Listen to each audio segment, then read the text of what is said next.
Meu nome é Humberto. Estou aqui para apresentar só alguns detalhes de alguns projetos que eu estou fazendo junto à FATEC e à ETEC. Tá? Só me apresentar direito. Eu sou professor da FATEC de Jundiaí, coordenador e professor também da ETEC de Itatiba, ambas no interior de São Paulo. Tá? E como desafio hoje é eu conseguir falar alguma coisa em 7 minutos, porque professor em 7 minutos para falar é muito pouco, é um absurdo de pouco, mas tudo bem.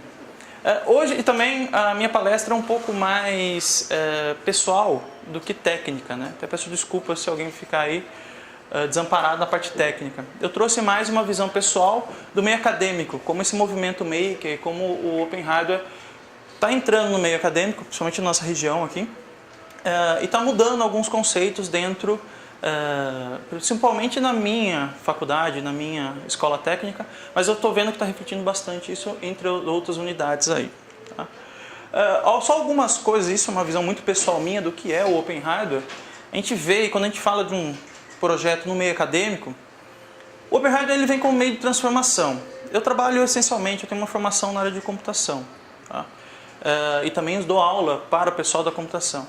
E é interessante que 2 anos atrás, que foi exatamente quando eu comecei a mexer com o Open Hardware, então até agradeço o pessoal que me chamou aqui com a nominação de mestre. Eu estou mais com um padawan atrevido do que com um mestre, mas porque eu comecei só 2 anos atrás.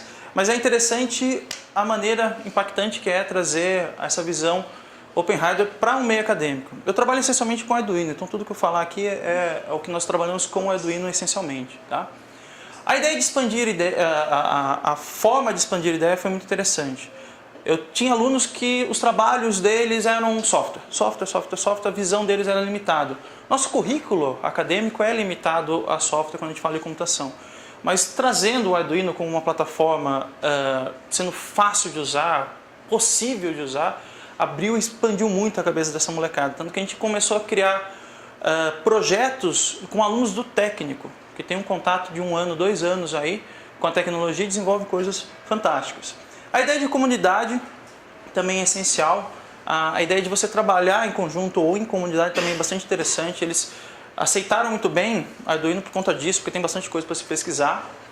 E eu trouxe também um estudo de caso, mais ou menos, de um projeto social. É interessante, não é algo que eu forço, mas virou uma tendência nos lugares que a gente passa, trabalhar com projetos que atendam a comunidade. É muito interessante, né? Porque quando você começa a expandir a cabeça, as pessoas começam a ver ideias para solucionar problemas que estão no dia a dia.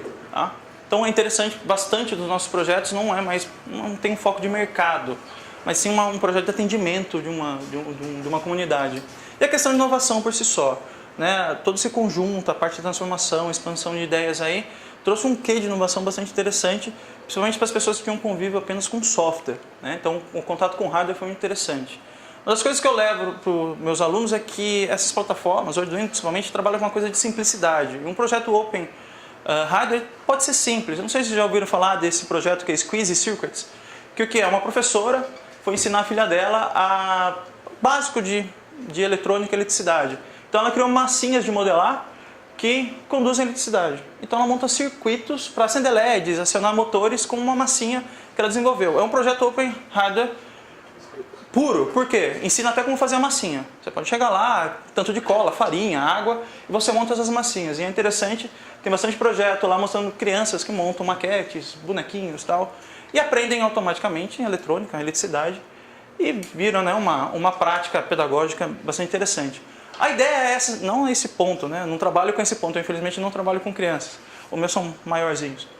Mas é interessante ver que um conceito que antes para o pessoal era mais complicado, com essas plataformas torna-se muito fácil, né? E é bastante interessante você ver que uma ideia inicial, né, quando o cara tem um contato inicial com uma dessas plataformas, vai se motivando e vai indo.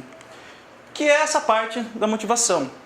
Até 2 anos atrás era impensado fazer algumas coisas. Por exemplo, aquele projeto lá na ponta é usando o Leapmotion. Acho que alguns de vocês conhecem o Leapmotion, que é um sensor de gestos. Nós compramos e tem um trabalho de uma aluna do técnico de informática, tá? Com um conhecimento de técnico, na qual nós vamos fazer o projeto de conclusão de curso dela com o Leapmotion e Arduino. Tá? É um sistema de automatização residencial através de movimentos, para ajudar idosos que não conseguem erguer, regar plantas, carregar algumas coisas, chegar até interruptores, alguma coisa assim, fazer gestos para o Leapmotion e ele consiga atender os comandos. Tá? E tem outras coisas que são divertidas. O Arduino é um dos destruidores de infância que eu já vi, porque o que tem de carrinho sendo desmontado, o cara guardou durante anos, daí vê um Arduino e ele quebra o carrinho. Tem 20 anos o carrinho de controle remoto e destrói. E é interessante porque essa coisa da transformação, eles viram que uma coisa que eles tinham, simples, que eles têm em contato dia a dia, podia se transformar em coisas maiores. E uma febre, que agora até chato falar de drones, a gente tem moleques de 15, 16 anos já pensando em projetos de drone. Ele quer fazer um drone, nem que seja para espiar o vizinho, para fazer alguma coisa, mas ele quer fazer um drone. E isso é fácil, eles fazem mesmo. Dá 6 meses para esse moleque, ele faz um drone.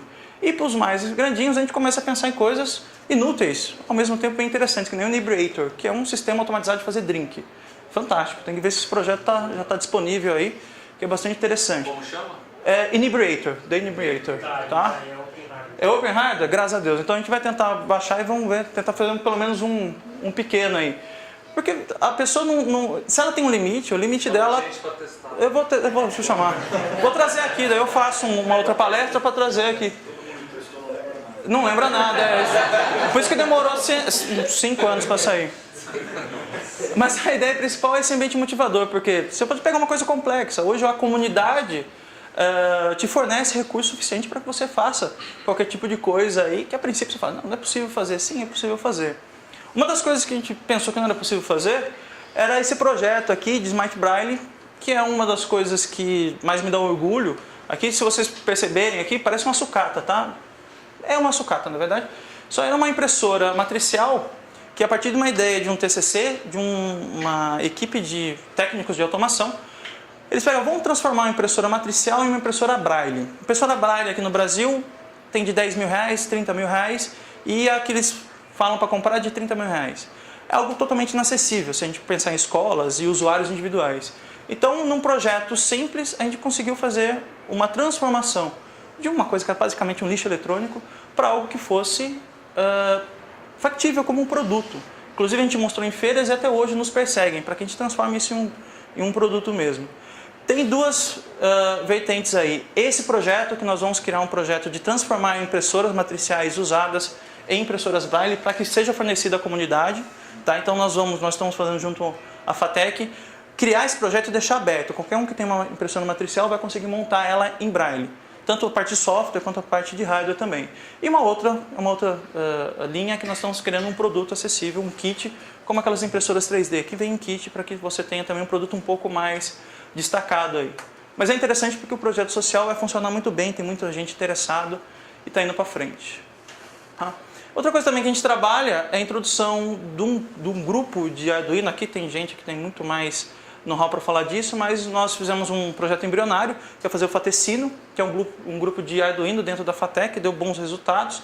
É interessante que as pessoas não conheciam o Arduino e a gente recebeu pessoas que não sabiam programar, aprendendo a programar no Arduino, não sabiam nada de eletrônica, aprenderam eletrônica no Arduino. Então é interessante que os dois mundos conseguem ser abraçados aí.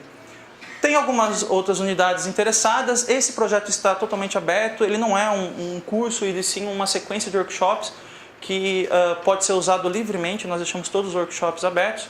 Nossa ideia é até final desse ano, para o ano que vem, fazer um mock, o primeiro mock brasileiro sobre Arduino, então criar uma estrutura mais formal e mais um hub de concentração para os interessados, tentar distribuir isso aí de uma maneira mais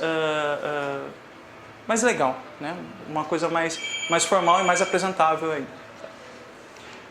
E é isso.